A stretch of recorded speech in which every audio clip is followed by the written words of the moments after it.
We continue our coverage here at the Phil Oil Eco Oil Center in San Juan City. The final game of our Monday triple header features a squad which has really struggled lately, and the road does not get any easier as they will take on the hottest team right now in the league. Can the Mustangs pull off the upset, or will the Tigers continue to roar their way to another victory? That question will be answered in just a bit as we now bring you our main game for today, MISOR Mustangs kontra Davao Occidental Tigers. Hello everyone, this is the Pilipinas Super League President's Cup 2024 dito. Pinoy ang bida, Ken Panglinan alongside Coach Mark Dandan. Coach Mark, middle of the pack, itong MISOR samantala Davao, they want to secure that top 4 finish. Again, playoff implications dito sa main game natin. Davao, as you said, they want to get up until the 4th spot to secure the twice-to-beat advantage until the 2nd round. Makikita natin dito, they're just a couple of games behind itong Quezon Titans. Samantala, itong MISOR Mustangs somewhere in the middle. But at this point of the playoffs, the top 8 spots are all secured. So everybody is just fighting for position. MISOR wanting a better finish para hindi sila matapat dun sa higher seeds natin. And yung mga resulta ng laro kanina, merong effect sa kanila yan from both teams actually. Pag-usapan muna natin itong MISOR Mustangs. They were just firing blanks in their last game against the Quezon Titans. So, totoo yan, Ken. You see there the 3-point field goal percentage, only 6 out of 12 para dito sa Mustangs. Overall, only shooting 32%. And the assist and bench points really dominated by the Quezon Titans. The Mustangs never really threatened itong Quezon Titans in that last game. So they're looking for a better result with better performances from their key players. A good thing for them, this guy was back, Rudy Lingganay, after missing their last game against San Juan. And as usual, chipped in across the board para dito sa MISOR. Rudy Lingganay has been a very steady presence as their point guard. 15 points, 4 rebounds, 4 assists, and 3 made 3-point shots. So Rudy Lingganay, you know what you're going to get from him on a nightly basis. Ang tanong mo dyan, sino yung sasabay sa kanya performing this well? Perhaps, as we see Rudy Lingganay trying to warm up, perhaps this next guy that we feature, Christian Bunyag, will play in only his 3rd game. But in his last game, a very flawless performance, no? So exactly, he made quite the impact. 12.7 rebounds, 6 out of 6 from the field. Christian Bunyag gives him a different dimension na they never had almost the whole season long. That height and that skill in the post is something positive always para dito sa MISOR Mustangs. Let's switch over to the side of the Davao Occidental Tigers. 7 consecutive victories, including this one. Pinahirapan sila actually ng mga batang player ni Coach Charles Chu, the Strong Group Athletics. Again, that was a very close game until that final buzzer. The Blazers really pushing Davao to the limit. Davao making sure that they made their free throw 70%, 21 out of 30. And that's essential, especially going deep into the playoff run, that you're making your free throws in close games. Speaking at the right time is this guy, Kelly Nabong, the enforcer, was really masterful in their last game. At ito, maganda yung pinakita niya for their squad. Now, this Davao team will only be as successful if Kelly Nabong plays well like he did. 13 points, 3 out of 6 from the outside. That's a huge development for a guy, your starting center, trying to step out and hit from the outside. The consummate teammate indeed. As we now feature our marquee matchup, the former Fighting Maroon, Jun Manzo. Kakalabayan niya, the former Red Warrior, si Rudy Lingganay. Again, very interesting matchup here. You see Jun Manzo averaging 8 points, 4 assists, 2 steals. Samantala Rudy Lingganay, 12 points, 8 assists a game. Again, Jun Manzo coming into his own as a professional point guard, and Rudy Lingganay been there, done that through the years. So again, the great matchup between 2 very good point guards. And Jun Manzo is actually coming off an injury. At ngayon, for more on that, let's turn you over to our courtside reporter na si Sam Santos. Ken and Mark, we are down to our last game of the night, and this is one you wouldn't want to miss. The Davao Occidental Tigers, who have been performing very well in their recent games, are pushing for their 8-game winning streak. They want to keep this momentum coming, lalo na at they're going into the playoffs. Kaya naman they will play hard and stick to their game plan tonight, lalo na at Kurt Lohera is suffering from a shoulder injury. Para naman kay Coach JR of the MISOR Mustangs, he is aware na malakas ang kalaban, but he's still confident na kaya nila manalo as their advantage is the experience of their veterans and their hunger to win after 2 straight losses. Tonight, we will also witness the debut game of Tonton Peralta, whom they can expect to be a valuable asset in their team. That's all for now, mga ka-PSL. Let's get the game going. Here's your crews. Good evening, PSL fans, and welcome to Phil Oil Eco Oil Center here in San Juan City. This is the 2024 Pilipinas Super League President's Cup, and it's the third game of our triple header. And now it's time to meet your Super Teams. First from MISOR Mustangs, Awesome Smile. Starting forward, number 5, Ryle Mecca. Also at forward, number 21, Raynel Hugnatan. At center, number 34, Christian Bunag. At guard, number 18, Paul Desiderio. Also at guard, number 8, Rudy Linganay. Head coach, Jer Kawaling, assisted by Leo Avenido, Jens Tutel. Team manager, Rob Marvin Kawaling. Team governor, Lawrence Martinez. And team owner, Rafael Joseph Martinez. And now let's meet the starters from your DAVO Occidental Tigers, COCOLIFE. Starting forward, number 12, Joshua Flores. Also at forward, number 22, Bam Bam Kamalinda. At center, number 33, Kelly Nabong. Starting guard, number 4, Ryan Costello. Also at guard, number 1, Mark Olayon. Head coach, Manu Inigo, assisted by Noli Meos. Team manager, Arvin Bonleon. Assistant team manager, Jose Marie Protacho. And team owner, Our super starters, the backcourt of Rudy Dinganay, Paul Desiderio. At center, Christian Bunyag. At the forward spots, Raynel Hugnatan and Brael Meca for MISOR. For the DAVO Occidental Tigers, Ryan Costello, Kelly Nabong, Bam Bam Kamalinda, Josh Flores, and Mark Olayon. Ang referees for this game, got crew chief there, Toti Celeste. Third game of our Monday triple header.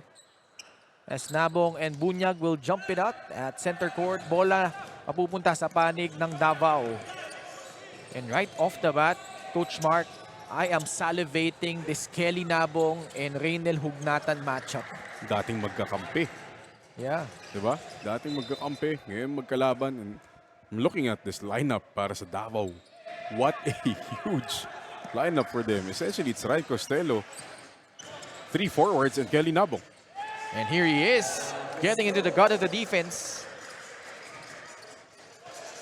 Now getting the first basket for the Tigers.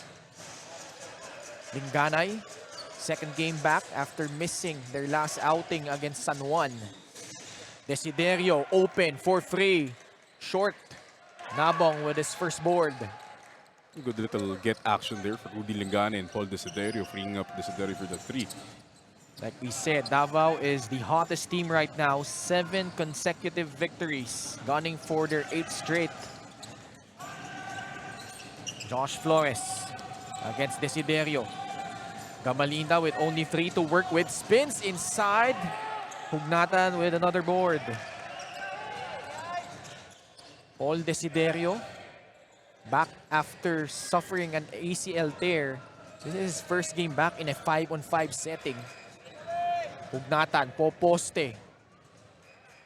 Bunyag. Ito yung value na binibigay ng Christian Bunyag, Coach Mark. Yun nga yung pinag-usapan natin sa pregame, that added dimension of having a 6'7" center. Very active pa to si Christian Bunyag. Kamalinda in traffic. Tapi ka ng bola mapupunta kay Brael Meca. MISOR, so far, at least with what we've seen, pag medyo mabigat yung kalaban nila, medyo nag-underperform sila eh. And it's peculiar given how stacked their lineup is as well. Hindi naman matagal natin pinag-uusapan. They have guys like Paul Desiderio who just hit that 3. Rudy Linganay, Raynel Hugnatan. They have the material. Problema minsan hindi sila nabubuo because of different reasons, from injuries to some other commitments. Again, the friendly bounce for Ryan Costello has earned the start here for Coach Manu Inigo. 5-4, 7.5 to go here. And the first quarter. Brael Meca, the right side. Hugnatan. The handoff to Paul Desiderio. Back to Raynel. 3 seconds on their shot clock. Desiderio has to put one up, and he swishes in that 3-pointer. Definitely a good sign for Paul Desiderio and Coach Jer Kawaling. Paul struggled mightily in their last game. Barely made any field goals. Saka slow starter siya usually in our games. It's imperative for them to really get him going early. Hugnatan able to save it. Linganay crossing the timeline. Faking the handoff. He puts up that three. Nothing there. Nabong with the second rebound. Siya na magbababa dito. Umatake, bumagsak. Walang tinawag na foul. Bola mananatili sa panig ng Davao Occidental. Not really the fast break that you want if you're Davao. We'll see here. Paul stretching out the defense. Hand in his face. No problem. Meanwhile, let's check in with Sam Santos. As one of the veterans in this league, Paul Desiderio thinks that it's a lack of communication and defense that has been hindering their team from getting that win. In their last game against the Titans, he felt that he was well scouted by their opponent, lalo na at kilalang-kilala niya daw si Coach Nash Rosella, which made it difficult for him to bring home big points for his team. But he's very excited about this particular game as he will be competing against June Manzo after 6 long years. Babantayan niya daw talaga itong kaibigan niya dahil alam niya naman na ang tendencies ito. Let's see how this will play out, Ken and Mark. Thank you so much, Sam Santos. Mark Olayon scores underneath. But going back to her story, yung pinagdaanan, no? Yung June Manzo at Paul Desiderio, all the way during their childhood days, Coach Mark. Matagal na magkakasama yan. Starting from Cebu all the way when we were part of that UP Fighting Maroons team that went to the finals in 2018. Marami talagang pinagsama itong dalawang to. That's very exciting to see them play against each other. Played together in University of Visayas. Here he is, Desiderio. One-hander, too strong. Nabong with his third rebound. In transition, Olayon. Missing everything on that shot, but Josh Flores with a cleanup. Great block out there by Josh Flores. Rudy Lingana, I know he's a smaller guy, but you have to block out kahit papano. Rudy now at the controls. MISOR, they can finish as high as 9th place. And they would book a date with Juan Munti if that ever happens. Inganay able to escape but is unable to beat the buzzer. Mag-isa, now coming off the bench, replacing ito si Christian Bunyag. What do you think of that switcheroo there by Coach Jer Kawaling, giving Bunyag that starting nod in his third game? Well, again, Christian Bunyag, not only does he bring offense, pero yung shot blocking presence, changing shots. Edsel Mag-isa is a very good offensive post player, pero he's not a shot blocking threat by any means. Very different kasi sila. Nabong though, called for a traveling violation. So you sacrifice certain things kasi si Edsel Mag-isa can attack from the post. Christian Bunyag is more of an offensive rebounder. We now have a timeout on the floor. We are tied at 8 apiece. The PSL President's Cup 2024 is brought to you by Dumper Party List, C Prime Business Financing Corporation, Converge FiberX, supported by Kalos PH Sportswear, MDC Sports, Finn Cotton, Media Partners, Fiber TV, Blast TV, and Bola.tv. Live at IBC 13. Right now, we are deadlocked at 8 with 4 minutes and 32 seconds left here in the opening quarter. You just tuned in as Kelly Nabong and Toti Celeste have a chat. Kanina po, nung first game po natin, nanalo yung Quezon Titans kontra Cam Norte Warriors. And then their second game, GT Bulacan Taipan taking care of business against the San Pedro Pablo Escobets. At kung hindi nyo na itatanong, meron pong major implications yan, especially with the result of the second game dahil yung MISOR, kadikit nila sa standings, yung GT Bulacan Taipan at yung San Pedro. May chance pa ngang they'll all end up with 8 wins. So magkakagulo dun sa 9, 10, and 11 spots natin. Yeah, 8 and 10 na kasi yung JT Bulacan Taipan. Tonton Peralta. His first shot is a miss. First game for the Mustangs here for the former perpetual standout. Flores. Kelly Nabs for 3. In and out. Bam Bam Gamalinda able to go for the reverse. Second offensive rebound now for Davao. MISOR just failing to block out properly. Linganay at Hugnatan di pa nagpapahinga dito, as well as Paul Desiderio. Raynel, top of the key. Searching for a teammate. Now they go to Rudy. He's gonna be called for an offensive foul. Mike Cañete and Tony Inot will check in. Sa panig naman ng MISOR, pagpapahingayin muna si Raynel Hugnatan as well as Paul Desiderio. See here, yun, offensive. Si ano pala si Hugnatan. Si Papa Ray pala. Ano, hindi ko masabing illegal screen eh. Parang binatukan. Nangurot lang ng onte. Costello getting right at the cup. Well, that's the third time it was Ryan Costello's been able to thread the defense for a layup. And it's a good thing for him to really attack the paint because he has been shooting not so good from the outside. This time, he finds Josh Flores in transition. Oh, great forward pass by Ryan Costello there. Flores and Costello playing well here to start the game. 14-8. Under 4 minutes to go. Mag-isa. That shot does not work, but there's going to be a foul call against Davao. So the Tigers on a 10-0 run after trailing by 4 points earlier. Sayang, no? Hindi nag-abot yung June Manso at saka yung Paul Desiderio. Mag-aabot din yun Mamaya. mamaya. Edsel mag-isa at the line. Former PSBA standout from Nueva Ecija. Has averaged 11 points, 6 rebounds, 58% shooting from the field. And for the longest time, siya yung starting center itong MISOR Mustangs before itong si Christian Bunyag came in. Pero, you know, it's two things. Either you want defense or you want offense by subbing in your two centers. Kaya nga nasabi mo, no, may sacrifices involved dyan eh. You have to give up something. Justin Sanchez, kick out pass to his teammate Tony Inot, off to the left. Ball will go to the side of the Mustangs. But if you're looking at it, you have a starting quality center, as we see Coach Manu Inigo here, in Edsel Mag-isa, going up against basically what is the second unit of, you know, every team. So may advantage talaga siya dun. Gab Salazar playing that backup point guard spot. Pableo, ganda nung salo, ganda rin nung pasa nung Edsel Mag-isa. So this is quite the front line. Gusto ko itong front line nila. Pableo and Mag-isa. Pableo, the hard worker. Right. Rebounder. Mag-isa, the smart post player.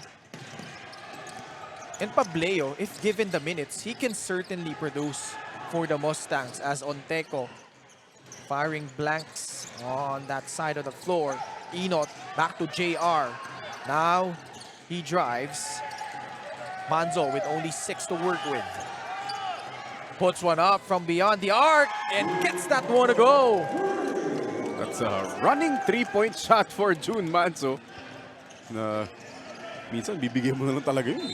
And I'm actually surprised that he was cleared to suit up for today. If you tuned in their last game, he knocked down a 3 earlier.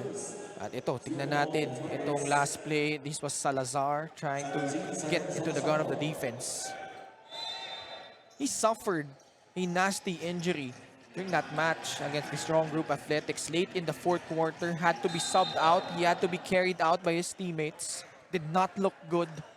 But alam mo, yung mga kwento mo about him being a resilient guy is in full display right now, Coach Mark. No, I mean, June Manzo is tough as nails. As tough as they come. Pound for pound, probably one of the stronger players that we have here in the PSL. You know, tulad ng kwento ko sa'yo before the game, you know, I've seen June go down on many ankle injuries. But the next day, he's back up, parang walang nangyari, pinapagpag lang, konting balot, konting yelo, and he's going at 100%. Edsel Mag-isa with the free throw.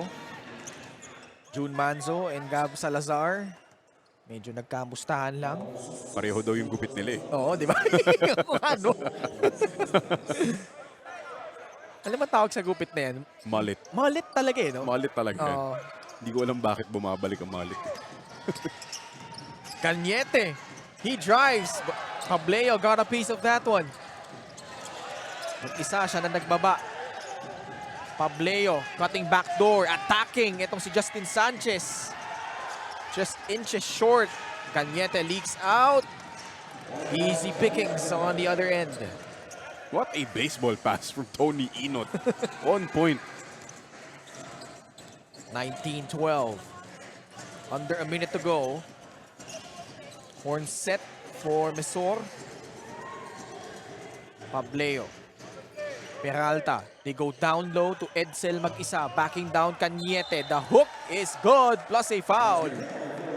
Again, that's the difference between having Christian Bunyag inside versus having Edsel Mag-isa, who is a post threat.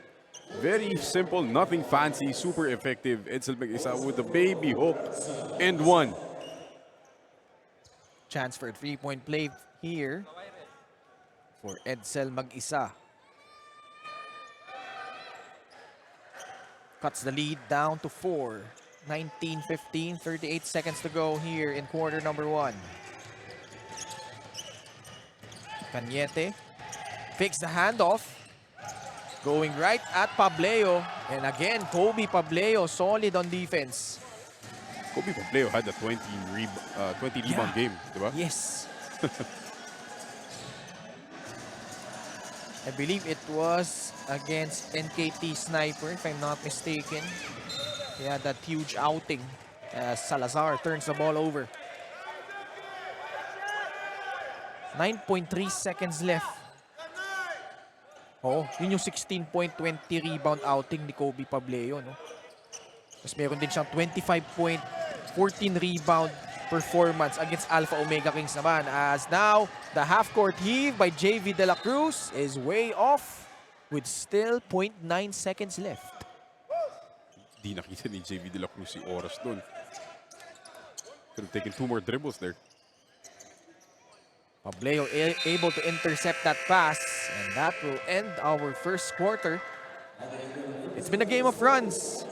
MISOR led early, but the counterattack by Davao find themselves now up by 4, 19-15.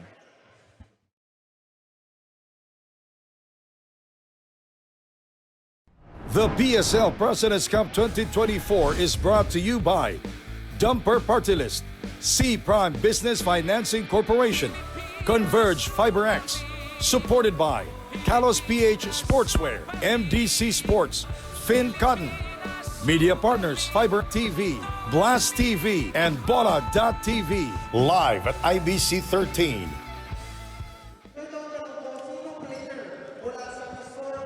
19-15, Davao Occidental up by 4 at the end of quarter number 1. Your thoughts on how it played out for both squads, Coach Mark, in our first quarter?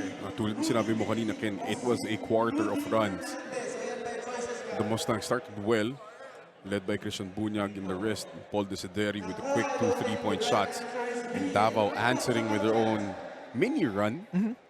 So far it's been an entertaining ball game. Both teams have been playing to their strengths. Pero yung, I feel like the difference will come from their benches. Who will have a better production in the middle of when you're resting your top guys? As we see, you know, Christian Bunyag, Paul Desiderio, Reynal Hognatan, and Rudy Linganay all on the bench right now versus the starters who played well also for Davao. So these guys on the floor, the second unit, and yung mga magic bunot, yun yung mga importante ngayon. MISOR lumamang 8-4 in the first quarter. Wow! Sorry. Eto, si JV De La Cruz. They go to Edsel mag-isa. They swing the ball around. De La Cruz, natapik yung pasa niya. But going back, lumamang nga yung MISOR 8-4. And then a 10-0 run by Davao gave them that 6-point lead. And ngayong MISOR naghahabol ng 4 na puntos. Peralta, that shot was blocked. Sanchez able to get behind the defense and scores on the other end. That's maybe the third time na naka-baseball pass itong Davao, and MISOR has to do better job with their safeties. Back to a 6-point lead. 5 on the floor. JV De La Cruz. Edsel mag-isa, Kobe Pableo, Gab Salazar, and Tonton Peralta for the Mustangs. They will go up against the 5-sum of Mike Cañete, who scores plus a foul. Sama niya dito Tony Inot, Justin Sanchez, Jun Manzo, and JR Anteco. What a great pass by Tony Inot. Very simple use of the ball screen. Down to Mike Cañete with a beautiful sidestep finish. That's part of the growth of Tony Inot. More of a natural shooting guard, but at times, sinusubukan siya ni Coach Man yung Inigo to play that point guard spot, Coach Mark. Tama ka dyan eh. Yun yung magiging evolution ng game ni Tony Inot as he progresses, as he gets older. You know, that combo guard spot. 8-point lead, chopped down to 6 via that floater by JV De La Cruz. Good move by JV De La Cruz. Again, crucial itong minutes sa binibigay niya. Resting Rudy Lingana and the rest of that backcourt. Inot, now backing down Desiderio. Fadeaway jumper. Piso-piso lang. Pansin mo dito kay Tony Inot from last year to this year, lumaki yung katawan. Yeah, Diba? he has certainly bulked up. Desiderio from the left side. No. Rebound by Justin Sanchez. Mike Cañete wasn't ready for that pocket pass. I was talking to Paul earlier. Sabi niya sa akin, he's still getting used to finding the rhythm dito sa 5-on-5. Kasi for the longest time, naglalaro siya ng 3x3 after he came back from that ACL injury. So, sabi niya, iba talaga yung rhythm, iba yung hangin, obviously. So it will take for him some getting used to getting back to 5-on-5 action. And medyo mabigat din kasi dyan. He has missed some games. So in and out siya sa lineup. So yung paghanap ng rhythm medyo challenging for his part. Oh, wala kasi nung continuity na hinahanap mo as a player, di ba?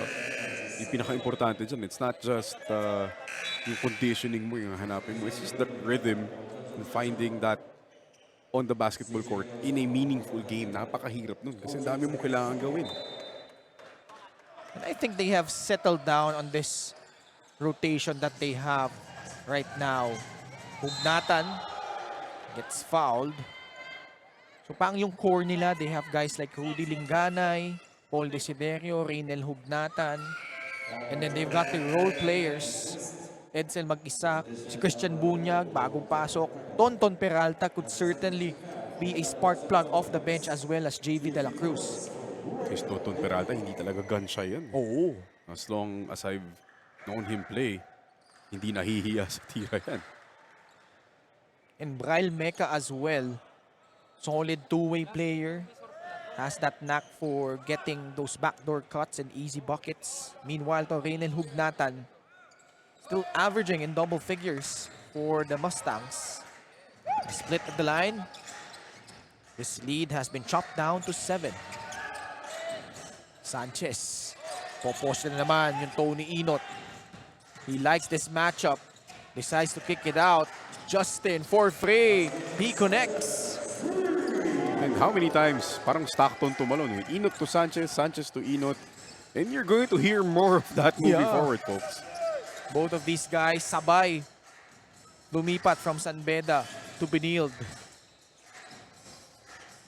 Dinganay draws a foul against Jun Manzo.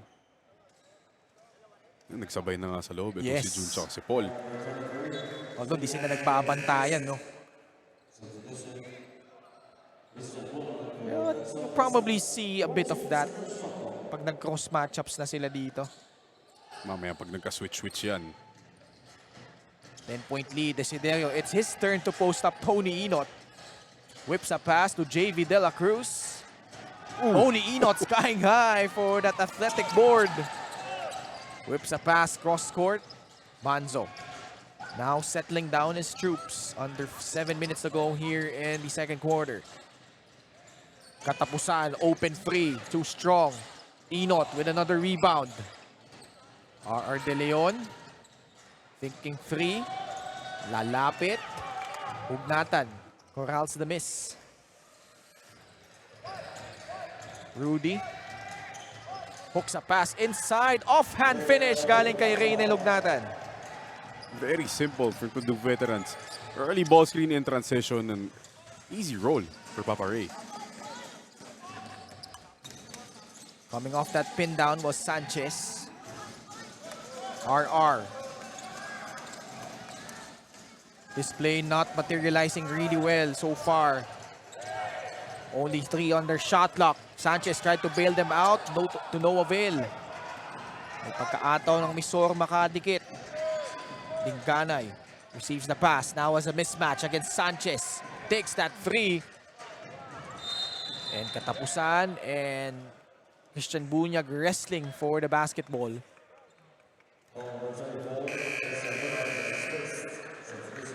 Bunyag, like we said, did not miss a single field goal in their last game. Brian Mecca checks back in. So the starting lineup back in the fray for the Mustangs here. Manzo. May isa pang veterano sa loob ngayon, Ken. Bonbon Custodio. Yes. Former UE Red Warrior. Sanchez. Nakabigwit ng foul laban kay Reynel Hugnatan. Nag-abot ba sila ni Rudy Lingganay? Sino? Sila ni Bonbon. I'm not sure about that one. We'll have to check that one Kailangan out. i-google yan. From what I understand, as Justin Chantes takes his free throws, si Rudy, part siya nung 14-0 run ng UE back in 2008 as we see Coach Manu Inigo, former coach of the San Beda Red Cubs, now in the Tigers lair in Espanya. James Una, pinasok na din dito, no? Former San Sebastian Stag along with Balong Marquez. 30-20 is our count. 5.5 to go here in the second frame. And the two UE Red Warriors nagbabantayan dito in Custodio and Lingganay. Parehong taga Mindanao ito. Ang daming tali dito sa laro natin. Ang daming tali. Lingganay. No. Rebound Bunyag. Fresh 14. But Desiderio is open and he knocks down his third three-point shot. Just past the midway point of the second quarter. Custodio lobs it up to Una. Cutting backdoor was CJ. Shut down by Hugnatan. Good defense so far by the Mustangs. 5 on their shot clock for the Tigers. And RR De Leon able to go past the defense of Christian Bunyag there. That's so skilled. Ito sa RR De Leon. He's not your traditional center, but he brings a lot of firepower to your lineup. Also a former UE Red Warrior. Ito si RR De Leon. Lingganay. Ganda ng backdoor ng Brian Mecca. Yun yung sinasabi ko. Yun yung value na binibigay nitong Cebuanong ito. Brian Mecca with the end one play. Parang yun yung trademark move ni Brian Yes. Mecca, no? That backdoor cut, great read, nakatalikod. Itong si Balong Marquez, nahuli ni Brian Mecca. Danao City native. A chance to make this a 2-possession ball game. Brian Mecca also came off an ACL injury in his last playing year for Arellano. Has recovered well. De Leon losing the basketball. Bola babalik sa panig ng Mustangs. I think it's getting a bit sloppy here para sa Davao. This is what is now going to be their third unit on the floor. Really giving their starters a lot of rest. And this starting 5 that Coach Jericho Walling has been effective so far. Kasi lumamang nga sila 8-4 kanina, and ever since pumasok sila ngayon, although matatawagan ng traveling violation, itong si Reynel Hugnatan, yung net rating nitong 5 to, Coach, maganda eh. Maganda talaga, but they need to avoid unforced turnovers like this. Papa Ray lifting his pivot foot. Bonbon Custodio. He was a magician back in the run in 2007. Or sorry, 2006 for the Red Warriors. R.R. De Leon left that one short. Bunyang secures it for the Mustangs. Dinganay at the controls. Going against the much bigger CJ Katapusan. Spins away from the D. A blocking foul call against RR. So I just checked it, Ken. Nag-abot nga itong si Rudy Linganay and Bonbon Custodio in 2006 Yes. under Coach Dindo Pumarin. That was the year where Lasal did not participate during the UAAP. Tama. So medyo wide open yung race doon, no? And UE emerged from that one because of one Bonbon Custodio and Rudy Linganay as well playing that backup point guard role for Coach Dindo Pumarin. Went all the way to the Final Four. They had the twice to beat advantage, but they just ran into the UST magic of Coach Pido Harencio. The magical 2006 Yes, run. exactly. Oh, Dylan Ababu, Jervy Cruz. Right. But that UE squad was really loaded with guys like this guy, si Rudy, saka si Bonbon. Ayun, sakto. Nag-agawan. Bonbon now. Ito yung maganda kay Bonbon eh. Just setting his own pace. Parang hindi mo siya pwedeng madaliin talaga, no? Even at 41 years old, you look at how good he looks in terms of his shape, conditioning. He really takes care of himself. Never in a rush. And textbook offense there for Bonbon. Linganay with 2 on their shot clock. Braille Meca able to beat the buzzer. Yun naman yung sinasabi mo eh. Smart. Ito si Braille Meca, understanding ilang seconds pa no, naiiwan dito sa shot clock nila. Throwing up that floater. Bonbon again. Ooh, what a move! Oh my goodness! Bonbon to the rescue! Pag pinag-uusapan, may ginagawa. Bonbon Custodio showing off the magic of 2006 with the drop cross and the double clutch over Papa Ray Hugnatan. Ginawang cones yung depensa. Oh, 4 na puting jersey, dinaanan, winasiwas pa. Grabe yung Bonbon Custodio. flashes of 2006. Much to the delight of Kelly Nabong at the bench. Coming into this game, he was only averaging 4.3 points. Now has 5 in limited minutes. There was a foul call against the Tigers. Both teams, sorry, that was a kickball. Both teams over the foul limit though. No, I'm looking at this, this lineup ng UE 2006. Maraming familiar names para sa PSL fans natin. They have Marcy Arellano. Yeah. They have James Martinez. Right. And Pari Liagas. Still, names that are still active here in the PSL. Of course, Marcy playing for Manila. James Martinez for the Cam Norte Warriors. Si Pari Liagas naman for the San Pedro Pablo Escobets. And James Martinez, you know, the walking triple-double. Still getting it done. Mag-isa getting the job done though at the line. Making the first. So far, ito si Edsel mag-isa. 4 of 6. Make that 5 of 7. A timeout requested here by Coach Manu Inigo. His team up by 7, 37-30. The PSL President's Cup 2024 is brought to you by Dumper Party List, C Prime Business Financing Corporation, Converge FiberX, supported by Kalos PH Sportswear, MDC Sports, Finn Cotton, Media Partners, Fiber TV, Blast TV, and Bola.tv. Live at IBC 13. This is quite a tight start to the game so far. Matindi ang nagiging back and forth ng both teams. For Coach Manu of the Davao Occidental Tigers, he just wants his players to read and know their opponent after seeing their play in the first quarter. They also need to improve their defense to hinder the shots of the Mustangs. Another vocal player in that end of the first quarter huddle was De Leon, who added that they can win as long as they stick to their system. Let's see how they adjust. Ken and Mark. Maraming salamat, Sam Santos. And so far, their defense has held tong MISOR Mustangs to only 30 points. And just under 2 minutes remaining here in the second quarter. It's been Paul Desiderio and Edsel mag-isa leading the way for MISOR.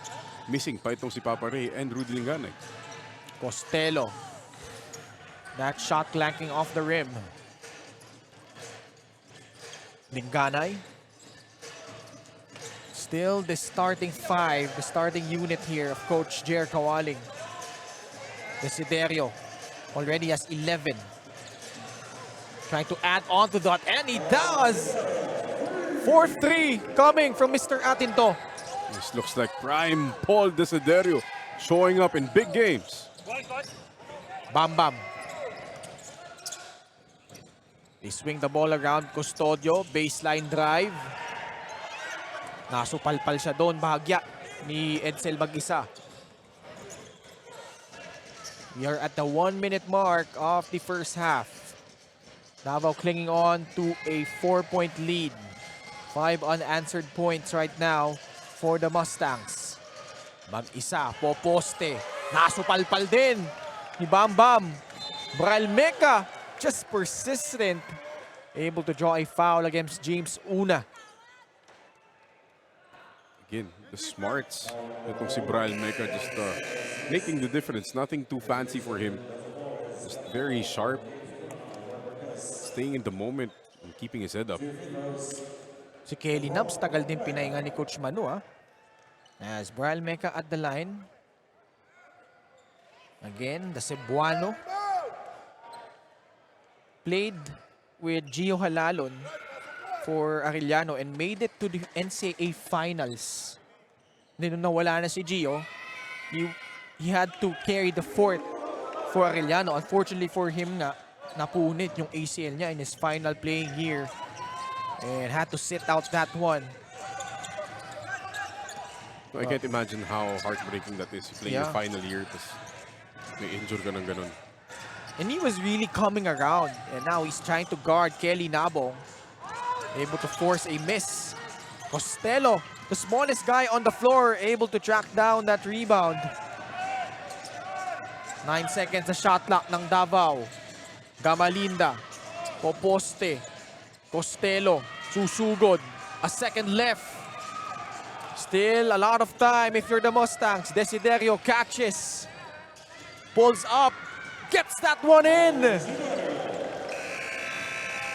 What a way to end the quarter here for the Mustangs. 8-0 run as they pull to within 1. And now let's check out our dumper super move of the game. And I think we know which one is it. Walang kakupas-kupas. Bonbon Custodio showing off the skill that made him so good in the past decade or so. Suabing suabe, Bonbon. But right now, Davao find themselves only up by 1, 37-36 at the half. The PSL President's Cup 2024 is brought to you by Dumper Party List, C Prime Business Financing Corporation, Converge FiberX, supported by Kalos PH Sportswear, MDC Sports, Finn Cotton, Media Partners, Fiber TV, Blast TV, and Bola.tv, live at IBC 13. The